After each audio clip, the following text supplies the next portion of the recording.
প্রিয় নবী মুহাম্মদ সাল্লাল্লাহু আলাইহি ওয়াসাল্লাম ছিলেন সাহাবীদের চোখের মণি। তাকে এক মুহূর্তের জন্য দৃষ্টির অন্তরাল করা সাহাবীদের জন্য ছিল রীতিমতো বিচ্ছেদের ব্যাপার। নবীজির উপস্থিতি তাদের হৃদয়কে প্রফুল্ল করে তুলত। তাদের ধ্যান ধারণা, তাদের যাপিত জীবনের সকল অনুষঙ্গ আবর্তিত হতো নবীজি সাল্লাল্লাহু আলাইহি ওয়াসাল্লামকে ঘিরে।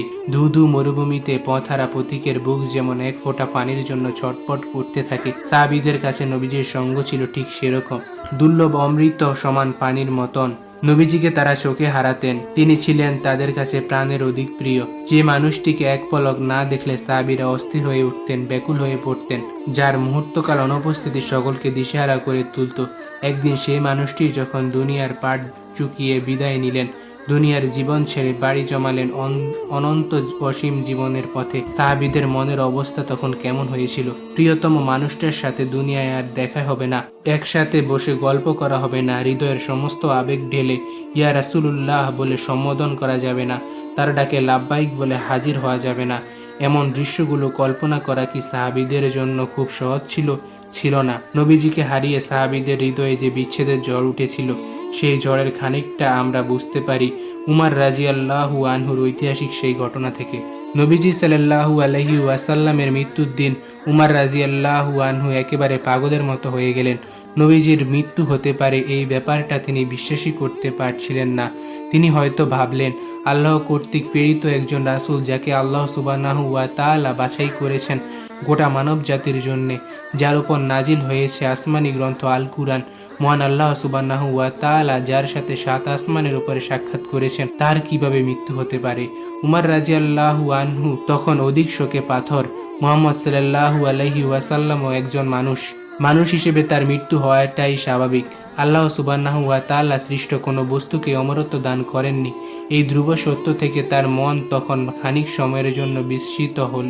নবীজির প্রয়াণ দিবসে এই কথাগুলো বোঝার মতন অবস্থা উমর রাদিয়াল্লাহু আনহুর ছিল না। শোকে মুহ্যমান অবস্থায় তিনি গর্জে উঠেন, বললেন, যে বলবে মুহাম্মদ সাল্লাল্লাহু আলাইহি ওয়াসাল্লামের মৃত্যু হয়েছে, তাকে আমি হত্যা করব।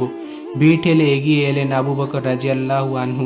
তিনি নবীজি সাল্লাল্লাহু আলাইহি ওয়াসাল্লামের মুখমণ্ডল থেকে চাদরটা সরিয়ে তার শুভ্রোজ্জ্বল চেহারায় দুটো চুমু খেলেন। এরপর উপস্থিত জনতার ঢলকে উদ্দেশ্য করে বললেন, অবশ্যই মুহাম্মদ সাল্লাল্লাহু আলাইহি ওয়াসাল্লাম মৃত্যুবরণ করেছেন।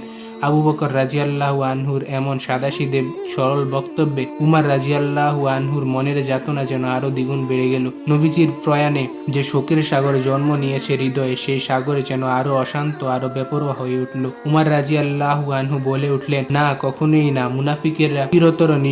মুনাফিকেরা চিরতরে নিঃশেষ না হওয়া পর্যন্ত মুহাম্মদ সাল্লাল্লাহু আলাইহি ওয়াসাল্লামের মৃত্যু হতে পারে না। উমর রাদিয়াল্লাহু আনহুকে এমন বিস্মিত হতে দেখে আবু বকর রাদিয়াল্লাহু আনহু বললেন, যারা মুহাম্মদ সাল্লাল্লাহু আলাইহি ওয়াসাল্লামের ইবাদত করত, তারা জেনে রাখুক যে মুহাম্মদ সাল্লাল্লাহু আলাইহি ওয়াসাল্লাম মারা গেছেন।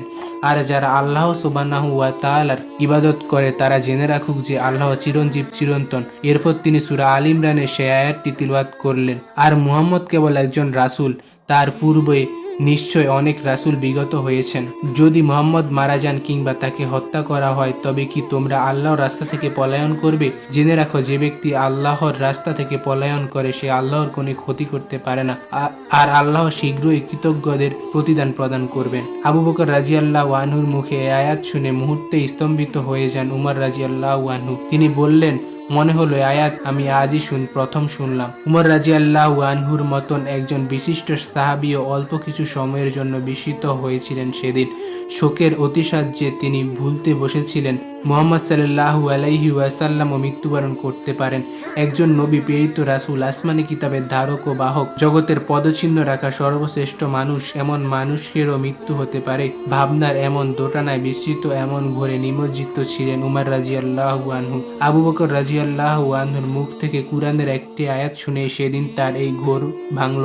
বুঝতে পারলেন অতি শোকে এক মহাসত্য, এক মহাবাস্তবতা থেকে বিচ্যুত হয়েছেন তিনি। এমন নয় যে এই আয়াত এর আগে উমর রাদিয়াল্লাহু আনহু শোনেননি।